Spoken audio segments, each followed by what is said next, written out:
Hello दोस्तों, स्वागत है आपका हमारे चैनल जिसमें आज हम पढ़ेंगे जाके टीजीटी पीजीटी का बहुत ही ज़्यादा महत्वपूर्ण क्वेश्चन और टॉपिक, जिससे लगभग चार या पांच क्वेश्चन आते हैं। वो है हमारा 3D। ठीक, इसमें कुछ पोर्शन पढ़ चुके थे, उससे हम आगे वाले निकालेंगे जाके। यदि हमारा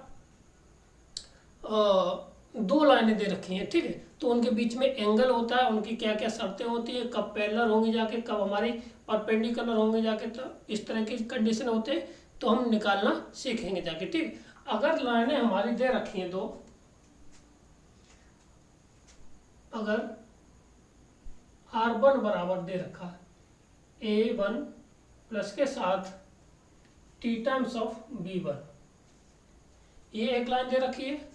ये दूसरी लाइन हमें दे रखी है कितनी, R2 एक लाइन दे रखी है A2 प्लस के साथ T टाइम्स ऑफ B2।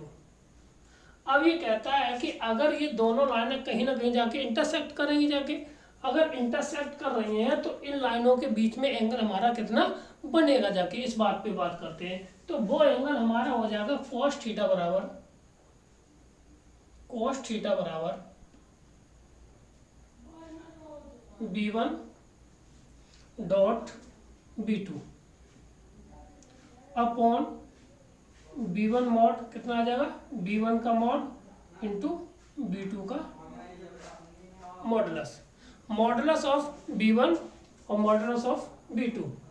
ठीक है, इसके बाद इसका यहाँ पे क्या होगा, दो प्रोडक्ट, ठीक है, गुणा हो जाएगा। ठीक है, और ऊपर हमारा क्या हो जाएगा जाके B1 डॉट B2 का हम प्रोडक्ट निकाल लेंगे जाके, वो हमारा, इसको हम कहते हैं वेक्टर फॉर्मेट। इसको हम क्या कहेंगे जाके, हमारा वेक्टर फॉर्मेट कहलाएगा जाके। अगर ये लाइनें हमारी दे रखी होती, अगर ये लाइनें हमारी इस तरह होती कि, तो देखिए बात, पहली लाइन क्या दे रखी है, अगर पहली लाइन अगर ये है x माइनस C1 और यानी A1 बराबर है CI1 प्लस के साथ C2J प्लस के साथ C3K, और A2 बराबर हो जाएगा जाके हमारे पास, A2 का मान लिख लेंगे जाके हम कितना, और यहाँ से B1 C1 D1 I plus के साथ D2 J प्लस के साथ D3K, ये दे रखा है।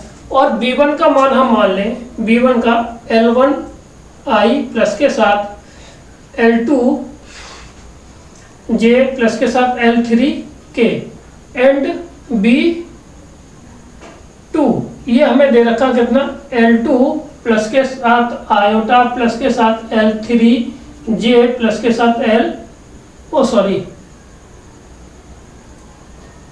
L1 यहाँ पे M1 और N1, यहाँ पे L2 M2 और N2 और K दे रखा। तो अब इनके बीच का कोण हम अगर ऐसे दिया है तो यहाँ से पहले इक्वेशन बना लेते, x L1 बराबर x y माइनस के साथ हमारा हो जाएगा कितना, C2 upon M1 is equal to Z minus का C3 अपॉन N1 बराबर K। एक इक्वेशन हमारी निकल के आ जाएगी, दूसरी वाली यहाँ से निकाल लेंगे जाके, तो x minus D1 upon L2 बराबर y minus D2 upon M2 बराबर Z माइनस के साथ D3 upon N2 is equal to K। ये दो इक्वेशन दे रखी है, या T मान लीजिए यहाँ पे, या K मान लीजिए, कोई दिक्कत नहीं आएगी जाके। ठीक, इतना होने के बाद अब इनके बीच का अगर कोण निकाला जाए तो cos थीटा बराबर हमारा निकल के आ जाएगा जाके L1 इनका इसके साथ गुणा L2 प्लस के साथ इसका इसके साथ गुणा M1 M2 प्लस के साथ N1 N2 upon under root में हो जाएगा जाके कितना, L1 square M1 square plus के साथ N1 स्क्वायर ठीक है, दूसरे का गुणा करेंगे, इसका हो जाएगा L2 का स्क्वायर प्लस के साथ M2 का स्क्वायर प्लस के साथ N2 का स्क्वायर। ये कोण निकल के आ जाएगा जाके, अगर दो रेखाएं आपस में एक दूसरे की जगह काटती हैं तब इनके बीच का कोण ये निकल के आ जाएगा जाके। ठीक, अब यहाँ पे एक शर्त होगी जाके, यदि cos थीटा का मान 0 हो जाए, क्या हो जाए, यदि cos थीटा का मान 0 हो जाए तो यानी कहने का अर्थ है b1 डॉट b2 बराबर किसके बराबर आ जाएगा जाके, ये 0 के बराबर आएगा।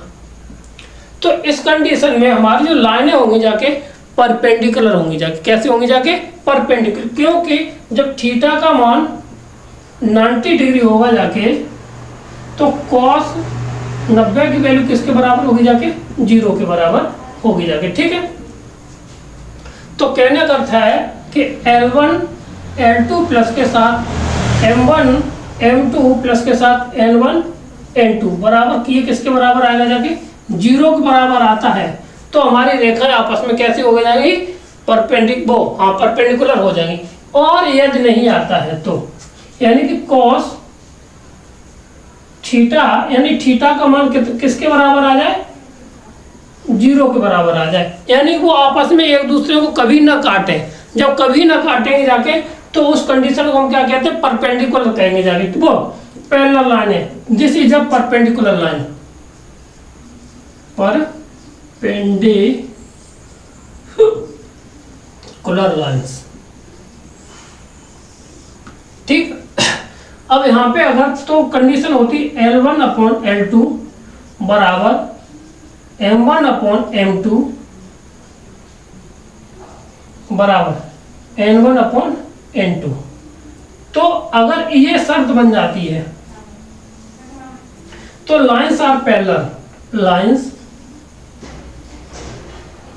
आर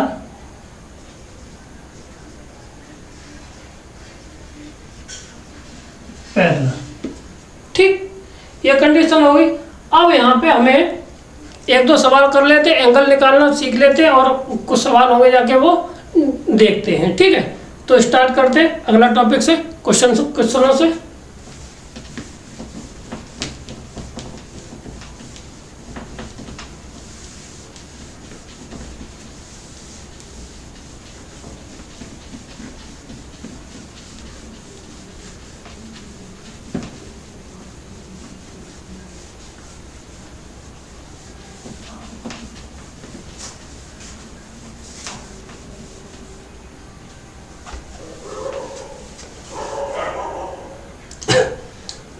क्वेश्चन है find the angle between the, question है मेरा फाइंड द एंगल बिटवीन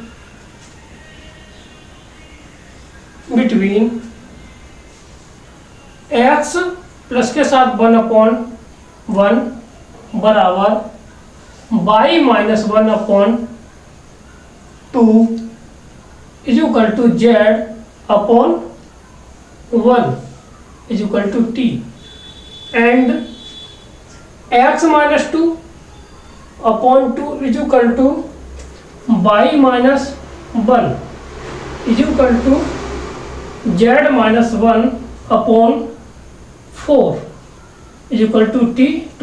ये दो लाइनें दे रखी है, इनके बीच का हमें क्या निकालना, एंगल निकालना है। तो हमें जब एंगल निकालना है तो फॉर्मूला हमारा क्या होता है, cos थीटा बराबर,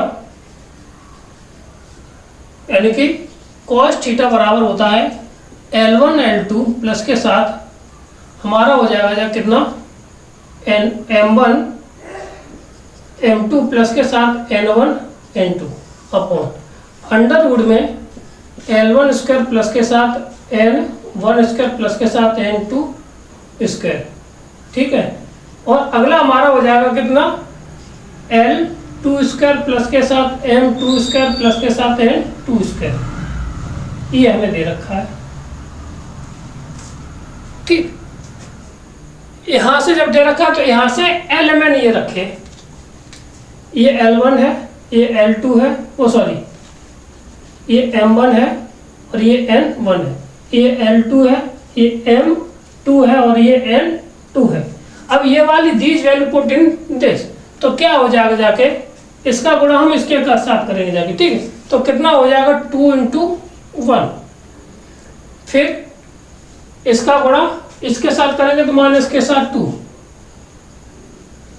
ठीक, और 4 × 4 प्लस के साथ 4 × 1 अपॉन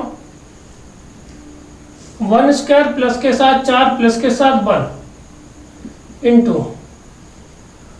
4 प्लस के साथ 1 प्लस के साथ 16। सॉल्व कर दीजिए तो इससे तो ये कट जाएगा जाके, तो ऊपर बचेगा जा कितना 4 बट्टे 4 और 6 और 10 और 1 21, ठीक, ये आ जाएगा, ठीक।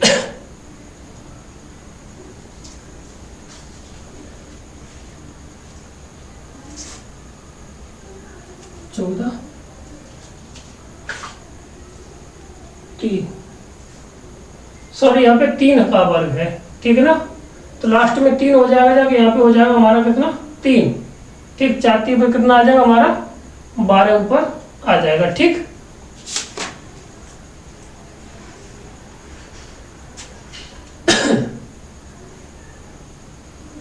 यार 3 3 9 हो गया, तो ये हो जाएगा कितना 14। जैसे 14 हुआ जाके तो 7 यहाँ से 7 यहाँ से बाहर, तो 12 बट्टे कितना आ जाएगा 7 बाहर और 2 और 3 6 अंडर रूट में, ये कॉस थीटा की वैल्यू हमारे पास आंसर इसका आ जाएगा, ठीक है। अब बढ़ते हैं अगले क्वेश्चन पर। अगला क्वेश्चन हमारा क्या है, देखिए बहुत अच्छा क्वेश्चन है, यहाँ से क्वेश्चन पूछे जाते हैं, ठीक है। तो स्टार्ट करते हैं। अगला क्वेश्चन हमारा क्या है,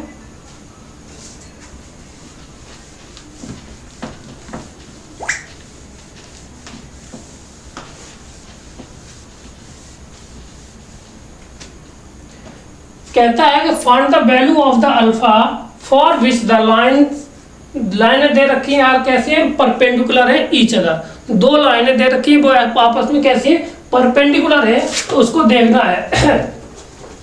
तो है क्वेश्चन हमारा क्या है, find the value of alpha for which the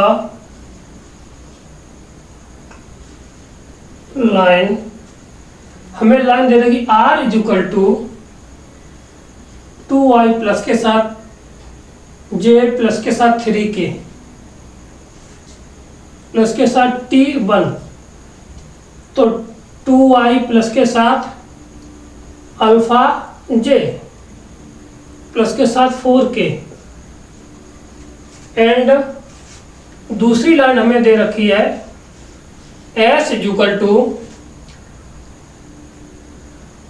i - j plus के साथ 2k प्लस t2, और दे रखा है आयोटा i प्लस के साथ 3j माइनस के साथ कितना k, ठीक। Perpendicular each other, perpendicular each other. तो अब यहां पे हमें कहता है कि अगर ये 2 लाइनें हैं, अगर ये 2 लाइनें आपस में कैसी हैं परपेंडिकुलर है, अगर ये परपेंडिकुलर है तो ये शर्त कौन सी याद रखनी थी मुझे, तो याद शर्त रखनी है, तो अगर 2 लाइन हमें परपेंडिकुलर है तो होता है हमारा L1 L2 प्लस के साथ M2 प्लस के साथ N2 बराबर 0, ये आना चाहिए था। तो अब यहाँ पे ये वैल्यू मिलेगी कहाँ से, ये वैल्यू है और ये t के बाद वाले ये एलिमेंट होते हैं, ठीक है, ये ध्यान रखना है, डायरेक्शन क्वेश्चन होते हैं ये हमारे पास, ठीक। तो ये हो गया L1, ये M1 और ये N1, यहाँ से निकल जाएगा L2 M2 और N2, ये हो जाएगा, ठीक। तो ये हो जाएंगे 2 गुणा 1 प्लस के साथ कितना अल्फा गुणा 3 माइनस के साथ 4 गुणा 1 बराबर 0। ठीक है, तो ये हो गया कितना 4, 2 में से ये 4 गए तो माइनस के 2 यानी कि प्लस के 2 हो जाएंगे इधर आकर के। ठीक है, इज इक्वल टू अल्फा बट्टे 3, तो ये आंसर इसका हो जाएगा। ठीक, क्लियर है। अगर दो लाइनें आपस में परपेंडिकुलर हैं, दो लाइनें आपस में परपेंडिकुलर हैं और वहां से हमें अल्फा की वैल्यू निकलवाई गई है, तो हम इस तरह से यहाँ से निकाल सकते हैं। ठीक, क्लियर है। अब बढ़ते हैं अगले क्वेश्चन पर। अगला क्वेश्चन हमारा क्या है, अगला टॉपिक क्या है। ठीक है, अगले टॉपिक पे बात कर लेते हैं। तो ये वीडियो यहीं तक रहेगी जाके, अब मिलते हैं अगले टॉपिक पर, वो कल मिलेंगे जाके। ठीक है, या शाम को वीडियो आ जाएगी जाके, तो मिलते हैं अगले वीडियो में। तो अगला वीडियो हमारा देखिए शाम तक आ जाएगा जाके। ठीक है ना, ये वीडियो सुबह और एक शाम को आ